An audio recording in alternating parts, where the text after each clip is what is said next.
Paghingi ng pahintulot kay President Ferdinand Marcos Jr. para buksan ang misteryosong BIR box na nanatiling opsyon umano ng prosecution. May exclusive interview si Judea Bernardo sa impeachment advisor ng House panel. If it's what the Constitution says, ito raw ang titignan ng prosecution team. Sa eksklusibo kong panayam kay impeachment advisor Robert A. Barbers, binigyang diin ito na mananatiling opsyon para sa prosecution ang paglapit kay President Ferdinand Marcos Jr. para humingi ng authorization na buksan ang Bureau of Internal Revenue box na pinaniniwala ang naglalaman ng income tax records ni Vice President Sara Duterte.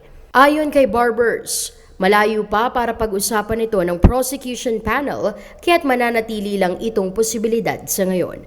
Lalo na raw na nasa ikalawang linggo pa lang ang trial at ang nakalatag pa lamang na articles of impeachment ay ang ika-4 na artikulo o patungkol sa alleged grave threats ni VP Sara.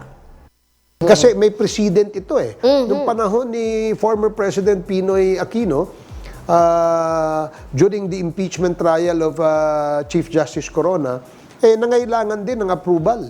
Opo. Ang BIR mula sa Pangulo, kung ito ba i-release ng mga dokumento, maaaring ganyan siguro yung mangyari. At Bagaman posible, nilinaw din ni Barbers na anuman ang naging pasya ng Senate Impeachment Court, patuloy itong ginagalang ng mga mambabatas.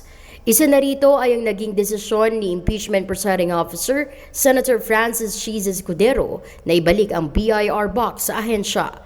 Nilinaw din ni Barbers na hindi naman nabawasan ang evidentiary value ng dokumento kahit na nakabalik na ito sa ahensya. pero ang hindi ibig sabihin na kapag ganun na ibinalik yung ebidensyang yan o yung box ng ebidensyang yan ay nabawasan yung kanyang evidentiary value. Dahil hindi pa naman pinag-uusapan yung value nitong ebidensyang yun. Isinusoli lamang ito sa BIR dahil hindi repository o hindi taguan ng ebidensya ang impeachment court. Yes.